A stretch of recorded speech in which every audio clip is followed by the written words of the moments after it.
सभी भैया बहनों को नमस्कार।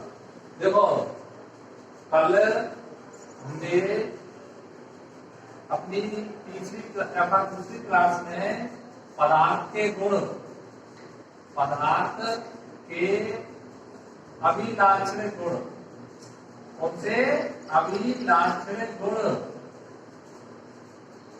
के बारे में बताया था। तो 3 गुण पढ़े थे हमने। कौन कौन से बोलो? पदार्थ के कणों के मध्य रिक्त स्थान होता है। पदार्थ के कणों के मध्य क्या रिक्त स्थान होता है। प्रयोग द्वारा हमने सिद्ध किया था। अगर पूछा जाता है तो ये पूछा जाता है कि पदार्थ के कणों के मध्य रिक्त स्थान होता है, प्रयोग द्वारा सिद्ध कीजिए। तो बहुत उदाहरण पे कोई सा भी उदाहरण दे। ठीक है, जैसे एक बात ध्यान रखना है, वो जैसे आपको पहले भी बताई थी। जैसे इसमें एक बीकर में जल है, जल डालने पर क्या डालते हैं इसमें? शक्कर। और इसको अगर हम किसी छत से हिलाते जाए तो इसका स्तर नहीं बढ़ेगा। जब हिलाते जाए क्यों, वो क्या होती जाएगी? घुलती जाएगी। ठीक है, और घुलने में जब क्या होगी, स्तर उसका परिवर्तन नहीं होगा। क्यों? जल के अणुओं के मध्य क्या होते हैं? रिक्त स्थान होते हैं, जिसके कारण शक्कर उनमें प्रवेश कर जाती है। और नमक भी लिख सकते हैं यार। ठीक है, जो भी घुलने के लिए जो भी पदार्थ होता है उसको यहाँ पर लिखा जा सकता है। दूसरा गुण बोलो, पदार्थ के कण गतिशील होते हैं। पदार्थ के कण क्या होते हैं? गतिशील होते हैं। अब देखो गुण प्रयोग द्वारा सिद्ध, तो ये भी आपको बताया था गतिशील होते हैं। अब यहाँ पर कौन से प्रश्न पूछ ले जाए? जैसे कोई पूछ ले आपसे, आपने देखा है, अब यहाँ पे गतिशील कौन का है? गतिज ऊर्जा होती है जिससे गति करते हैं। फिर आपको कैसे प्रश्न पूछे? क्या आपने देखो गर्म खाने की सुगंध तो हमें बहुत दूर तक आ जाती है, जबकि ठंडे की आती है कि नहीं आती है? तो बताओ गर्म खाने की सुगंध हमें बहुत दूर तक क्यों आ जाती है? तो बताओ कैसे बताएंगे आप? ऊष्मा के कारण कैसे होगा बता? पहले बात सिद्ध करना पड़ेगा, जब आगे बताना पड़ेगा ऊष्मा को कैसे है? अरे क्योंकि पदार्थ के कणों में क्या होती है? गतिज ऊर्जा होती है। भाई लाभ ऊर्जा में लाना है गति, अरे गतिशीलता भैया की बात है, गतिज ऊर्जा होती है। क्या होती है? अर्थात वो एक स्थान से दूसरे स्थान पर गति करते हैं। और जब वो तापमान बढ़ता है, यानी पदार्थ का क्या बढ़ाया जाता है? तापमान बढ़ाया जाता है, तो कणों की क्या बढ़ जाए? बोलो, गतिज ऊर्जा बढ़ जाती है। और गतिज ऊर्जा बढ़ जाती है तो इसके कारण ही हमें गर्म भोजन की गति जो होती है वो तो कहां पर? दूध तक आ जाती है, और ठंडे वाले भोजन की नहीं आती। तो ऐसे प्रश्न बनते हैं। ठीक है, तो यहाँ क्या आधार पर? क्योंकि प्रश्न ऐसे बनते हैं भाई, प्रश्न सीधे थोड़े हमें पता है गतिज ऊर्जा यहाँ क्या आधार पर बताओ। और तापमान जब बढ़ाते हैं तो गतिज ऊर्जा का मान क्या हो जाता है? बढ़ जाता है गतिज ऊर्जा। इसलिए गर्म भोजन की सुगंध हमें क्या है? दूध तक आ जाती है, जबकि ठंडे भोजन की नहीं आती, क्योंकि गतिज ऊर्जा बढ़ जाती है। ठीक है, ऐसे ही जैसे हमने ये पदार्थ लेते हैं गंध, बताइए पदार्थ है या नहीं है? हाँ, पदार्थ नहीं है। क्यों बता? क्यों गंध में क्यों नहीं है? गंध तो स्थान अगर नहीं घेरती तो हमारे तक कैसे पहुंच गए? वायु एक प्रकार की गंध तो ही भाई, वायु तो अलग है बेटा। जैसे आपको कहे इत्र की सुगंध, पदार्थ है या नहीं है? क्यों नहीं है? इत्र पदार्थ है, उसकी गंध है। तो गंध अपने आप में थोड़ी होती है कोई? अरे कोई की होगी तो सही तो गंध आगे समझ में ऐसा मतलब ना। गंध अपने आप में बनी था। बताओ प्रेम कोई बना? प्रेम कोई कभी ना प्रेम आता, इसलिए वो पदार्थ नहीं है। घृणा क्या है? कोई है नहीं है किसी की। किसकी होती है घृणा? कोई की ना हो भाई। जबकि गंध अपने आप में नहीं है, गंध तो क्या है? कोई ना कोई पदार्थ है, इसलिए गंध क्या है? पदार्थ क्या है? जैसे इत्र की गंध आपको तुरंत पता लग रहा है, इत्र मान का है तो यही पदार्थ है, बाकी क्या है? सुगंध। तो ये क्या है? पदार्थ। ठीक है, ऐसे ध्यान रखिए। ऐसे जब अगर कोई पूछे तो ऐसे प्रश्न दे भाई, आगे ध्यान रखें हमने भाई इसमें दोनों चीज है। तो ये हमारा दूसरा था। इस पर ऐसे प्रश्न आते कल आपको ये बोर्ड पड़े थे केवल। प्रश्न कैसे तो रिक्त स्थान खाली पूछ ही रहा है। तीसरा कौन सा था बोलो? हाँ, यानी पदार्थ के कण एक दूसरे को क्या करते हैं, एक दूसरे को आकर्षित करते हैं, या एक दूसरे से कैसा है आकर्षण एक दूसरे पदार्थ के कण एक दूसरे को आकर्षण करते हैं या आकर्षित करते हैं। तो ये है हमारे, तो इसके आधार पर वही रस्सी वाला, जैसे हम दोनों तरफ अर्थात क्या रस्सी, हम किसी भी रस्सी या चौक या पेन को हमें तोड़ते समय बल की आवश्यकता क्यों होती है बताओ। जिस प्रश्न आया है कि हम चौक को तोड़ने में, पेन को तोड़ने में, लकड़ी को तोड़ने में हमें बल की आवश्यकता क्यों होती है, क्योंकि पदार्थ के कण क्या होते हैं आकर्षण बल से जोड़ देते हैं, इसलिए उस आकर्षण बल को तोड़ने के लिए काय की आवश्यकता हो, अधिक बल लगाने की आवश्यकता। तो ऐसे इनमें से ये थे कल हमारे पदार्थ के क्या अवलाक्षण सूत्र होती है, और तीनों हमने प्रयोग द्वारा पढ़े थे, कोई से कोई सा भी प्रयोग पूछ लो कैसे। ऐसे ही इससे पहले हमने पदार्थ कणों से मिलकर बना होता है उसका प्रयोग, और पदार्थ के कण कैसे छोटे छोटे होते हैं उसका भी प्रयोग अगर पूछे तो हमारे दिमाग में यार मतलब ये क्या है, अरे जितनी भी एनसीईआरटी की किताबें उनका लक्ष्य केवल यही है, हर चीज के लिए वो प्रयोग देते हैं, मतलब क्रियाकलाप, जिससे आप समझेंगे कैसे करते हैं। जैसे आपको क्या 10वीं वाले भैयाओं को तो नहीं पढ़नी है, लेकिन आप जब नाटक से आप प्रारंभ करके उनके क्रियाकलाप दिए जाते हैं, क्रियाकलाप मतलब ऐसा करने पर कैसा होगा उसको बताने के लिए, तो वे है ये। तो ये तो हमारे कल के थे, ठीक है। दोबारा से उनमें से प्रश्न बताए हैं कैसे ये पूछे जाते हैं, और किताब जिन भैया बहनों पर हो उनको दे रखे हैं प्रश्न बीच बीच में, तो उनको हल करके देखें, और जब नहीं आए तो उसको एक बार दोबारा से ऐसे करने का प्रयास करें, और जब समझें उसको ही ध्यान से। अब देखो पदार्थ की अवस्था है क्या है, पदार्थ की अवस्थाएं, पदार्थ की क्या अवस्था है।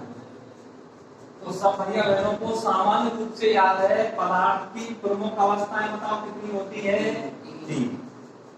पदार्थ की प्रमुख अवस्थाएं होती है कितनी, 3। कौन कौन सी, ठोस, दूसरी द्रव, गैस, और तीसरी गैस। अब एक बात और है, जैसे ये द्रव लिखा है, एक शब्द हो, जैसे 2 शब्द है द्रव और द्रव्य,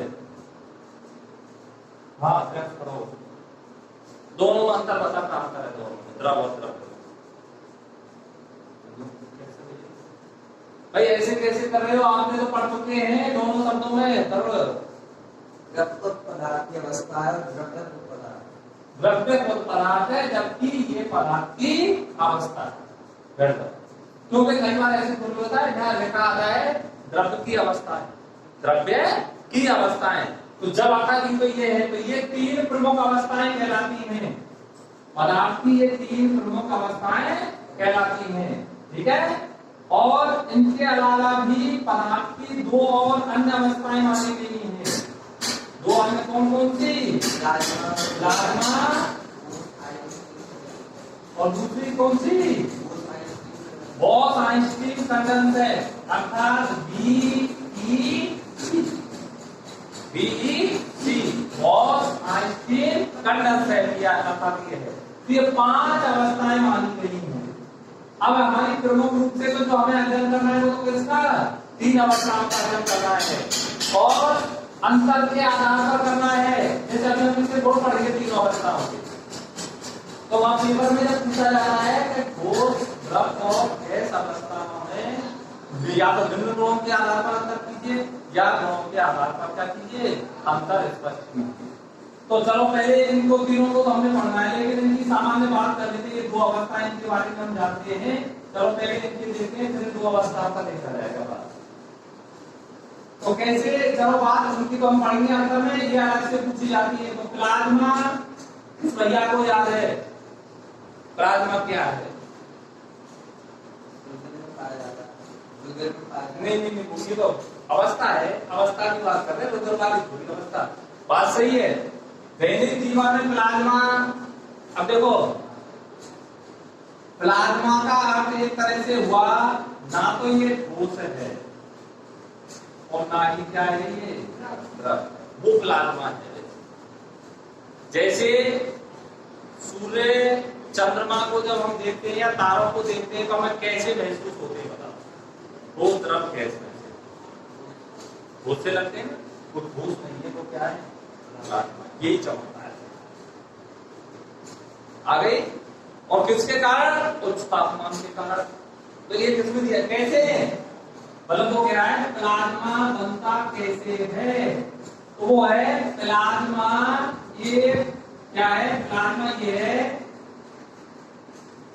एक अत्यधिक ऊर्जा एवं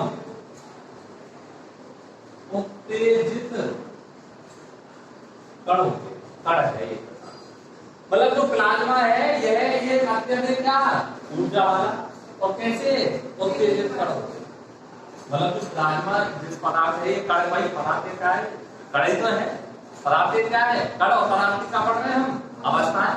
क्या मतलब प्लाज्मा एक अत्यधिक ऊर्जा बाहर होता है कण, और दूसरा कैसा उत्तेजित कण। उत्तेजित मतलब जैसे अब जब हम करंट इसमें लगाते हैं तो उत्तेजित माने ना आवेश का करंट लग रहा है आगे, तो यानी एक प्रकार का आवेश हुआ था, ठीक है। तो जब तो हमें सूर्य से क्या प्राप्त हो जाती है? ऊर्जा, क्योंकि वो सूर्य की जो ऊर्जा उसमें क्या है? उत्तेजित कण या आवेशित कण है, ठीक है। हाँ, उत्तेजित कण है। अब ये उत्तेजित कण है, जैसे आपने सुना होगा जैसे नियॉन बल्ब होता है या एक फ्लोरोसेंट ट्यूब ये होती है जो छोटी छोटी आती है, जैसे पारे जैसा होता है, जो तेज जलती है आपने देखी होंगी, ये जले में छोटी सी आती है ऐसे इतनी, और उसमें और लगा दी जा रहा है और लाइट में लगा दी बहुत तेज खास करती है। अगर देखो हाँ फ्लोरोसेंट ट्यूब कहते हैं। तो वो कह रहा है इन दोनों में यहाँ में तो नियॉन गैस हो है, तो यहाँ में कौन सी भरी है? हीलियम गैस भरी है। यहाँ में नियॉन बल्ब में तो कौन सी? नियॉन भरी है। और यहाँ में कौन सी? अब जब इनमें विद्युत आवेशित करते हैं या विद्युत प्रवाह करते हैं, विद्युत ऊर्जा प्रवाहित करते हैं, इन दोनों में या तो फ्लोरोसेंट ट्यूब में या काई में नियॉन बल्ब में क्या प्रवाहित करें? विद्युत ऊर्जा। तो ये जो गैसें होती हैं ये आयनीकृत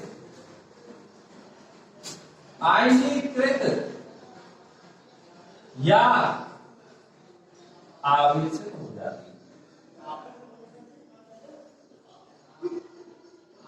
आवेशित होती है। जैसे एक बात ध्यान में, क्योंकि उत्तेजित कण होते हैं एवं एक शब्द यही है एवं यह है, एवं यह है आयनीकृत एवं आवेशित होते हैं। जैसे कोई पूछ ले प्लाज्मा क्या है? ये एक अत्यधिक ऊर्जा एवं उत्तेजित कण है और कैसे ये आवेशित या आयनित हो जाते हैं। ये आवेशित भी होते हैं और कौन से आयनित भी होते हैं। तो अब ये कैसे, अभी हमने जब याद रहेगा तो क्या करेंगे, जब नियॉन बल्ब या फ्लोरोसेंट ट्यूब में क्या विद्युत ऊर्जा प्रवाहित करते हैं या विद्युत ऊर्जा दी जाती है, तो ये कहा जाए कैसे आयनीकृत या आवेशित हो जाती है। और जब आयनीकृत या आवेशित हो जाती है तो इनमें क्या उत्पन्न होती है? चमक उत्पन्न होती है। क्या चमक उत्पन्न होती है? तो काय के कारण उत्पन्न होती है? इसी प्लाज्मा के कारण उत्पन्न होती है। ये है आपका प्लाज्मा कैसे बनता है? ऐसे बनता है कि जब नियॉन बल्ब या फ्लोरोसेंट में क्या प्रवाहित की विद्युत ऊर्जा प्रवाहित करते हैं तो इनमें जो भरी हुई गैस है क्या हो जाती है? आयनीकृत। अब क्या आगे आवेशित। और जब ये आवेशित कण होते हैं, ये आवेशित कण इसी प्लाज्मा यानी अत्यधिक ऊर्जा वाले कण से वो क्या कर देते हैं? चमक उत्पन्न करते हैं, जिससे किसका निर्माण हो जाता है? प्लाज्मा या विद्युत के प्लाज्मा के कारण इनमें क्या उत्पन्न होती है? चमक उत्पन्न होती है। तो ये था अर्थात प्लाज्मा क्या है कि प्लाज्मा। अब उसमें नीचे जैसे अभी हम बता रहे थे, सूर्य है, तारे हैं, चंद्रमा है, इनमें जो प्रकाश उत्पन्न होता है, चमक उत्पन्न हो रही है, वो क्या के कारण है? इसी प्लाज्मा। इसलिए हमने ठोस द्रव गैस जैसे नहीं करते, क्या चीज इनकी अवस्था हम पता नहीं कर पाते। पर सूर्य की अवस्था पता कैसी लगे, हमने ना द्रव्य लगे, ना ठोसे लगे, ना गैसे लगे। तो ये प्लाज्मा अवस्था है जिसके कारण। और काय के कारण होती है, जैसे तारों में जो चमक है प्लाज्मा में, वो काय के कारण? उच्च तापमान के कारण। काय के कारण? उच्च तापमान के कारण होती है। तो इस बात को आपको ध्यान रखना है कि प्लाज्मा क्या है। ऐसे ही ये तो आपने सब भैया मैंने पढ़ी तो वो भी थी, लेकिन जानी क्या? तो बताओ बोस-आइंस्टीन कंडेंसेट को कैसे बनाया जाता है? ये तो आपको था, आपने पढ़ा है। टेंथ वाले भैया बोलो, बोस-आइंस्टीन जैसे ये बनी है, ऐसे इसको कैसे बनाया जाता है?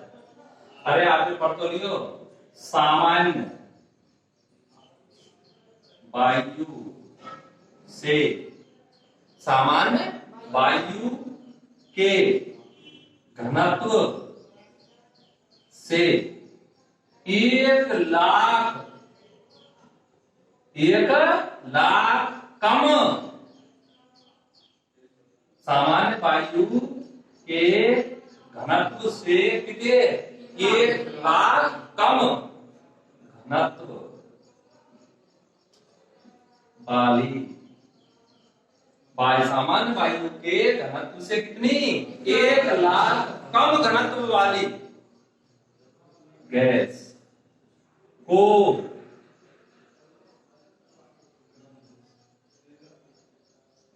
बहुत कम तापमान पर ठंडा करके क्या बनाई जाती है?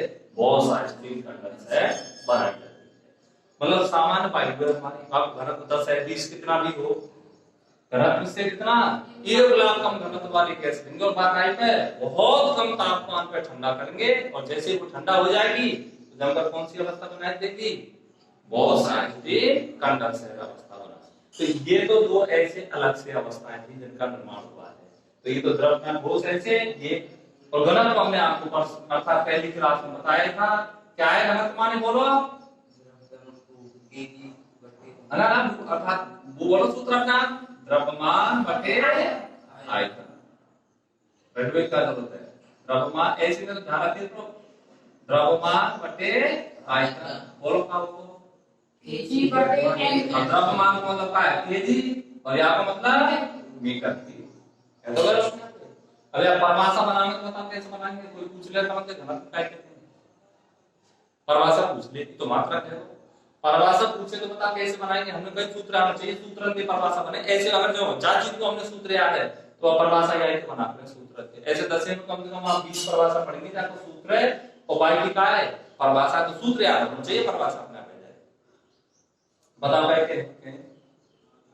क्योंकि ब्रह्म गुणों में आ गए हो ना, हम कहेंगे कि या तो घनत्व ज्यादा होए कि या तो ज्यादा होए कि सबसे ज्यादा कम कौन से को होए कि सबसे ज्यादा कौन से को होए, तो इनमें से पता लगा लो कैसे हो। पता लगा का? अरे देखो कैसे परिभाषा हमेशा ध्यान रखो जब ऐसे आ जाए कोई सूत्र में। इकाई आयतन में उपस्थित, इकाई आयतन में पहले नीचे वाली संख्या जो कौन सी लिख रही है और वह इकाई में लियो हमेशा। इकाई का मतलब ये काम का मतलब तो जाने हैं। जैसे यहाँ के अगर हम 100 भाग करेंगे कितने? 100, तो जो 100वां भाग है वो इकाई कहलाओगे। आपका मतलब है बातें छोटा और ना है, आपका मतलब छोटी से छोटी राशि व्यक्त करें फिर वाले की दशमलव ले लो जैसे, ठीक है। जैसे गणना करी हमने रीडिंग की अपने घरों में, तो कम से कम 1 घंटा चाहिए रीडिंग को, बातें कम की रीडिंग ना करना, ठीक है। अर्थात ठीक है, इसलिए तो 30 दिन के बिल दे, 30 दिन के पहले बिल ना दे सके, 15 को, 10 को, 5 को, ऐसे तो मिनिमम अर्थात कहते 1 महीने की रीडिंग चाहिए। तो ऐसे में 1 घंटा में फलाना है, ठीक है। जब रीडिंग के सूत्र लिखेंगे, जब सीखेंगे कैसे निकाली जाती है, तो ऐसे ही तो हटाओ इकाई आयतन में उपस्थित द्रव्यमान को कहते हैं घनत्व। अरे इकाई आयतन है, जैसे द्वितीय के स्थान है, यहाँ 5 किलो वजन रखो तो ये आपको क्या कहना है? घनत्व कहना। भाई जितने स्थान में जिसका भार है वही उस वस्तु का क्या है? घनत्व। जैसे प्रश्न आपने पढ़े थे कि बड़े बड़े आर्किमिडीज का सिद्धांत जैसे 10 बार भैया ने अगर पढ़ा हो तो कैसे हैं, 9 बार भैया पढ़ेंगे अभी, कैसे हैं कि बड़े बड़े जहाज पानी पर तो तैरते हैं लेकिन मिट्टी के तेल में जैसे मान लो क्या होते हैं, डूब जाते हैं, क्योंकि पानी का घनत्व क्या है, ज्यादा। मिट्टी के तेल का घनत्व क्या है, कम है। तो वो इकाई आयतन में उपस्थित द्रव्यमान की तो बात करो, जैसे जहाज जितने पानी में खड़ी है, जहाज जितने पानी में खड़ी है तो उसका आयतन और उसका क्या द्रव्यमान क्या है, घनत्व करो बराबर, घनत्व के आधार पर समझाएंगे फिर बाबा से, द्रव्यमान आयतन के आधार पर नहीं समझाएंगे, ठीक है, क्योंकि इन दोनों को योग तो क्या कहलावे है, घनत्व कहलावे, तो समझाएंगे फिर काय के आधार पर, इनके आधार पर नहीं, इनको तो हल करके केवल क्या नाम का होगा घनत्व। बर्फ का टुकड़ा है पानी में तैरता है, जबकि छोटी सी सुई पानी में डूब जाती, घनत्व के आधार पर, क्योंकि बर्फ को घनत्व पानी से कम होता है, इसलिए वो पानी पर तैरता है। बर्फ का घनत्व पानी से क्या होता है, कम होता है, इसलिए वो पानी में तैरने लगता है, ठीक है। तो ऐसे तो इनके आधार पर ऐसा जो इनका निर्धारण किया जाता है, ये किया जाता है। अब हम पढ़ेंगे इनकी अवस्था, तो ये दो अवस्थाएं तो थी आपको अलग से दी जाती, अब हम उन अवस्थाओं में पदार्थ की प्रमुख अवस्थाएं उनके बारे में अध्ययन करेंगे।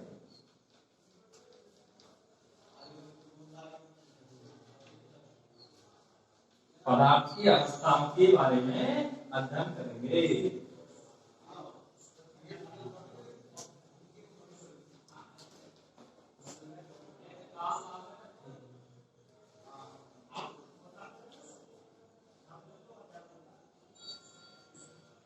समझिए 21 मिनट।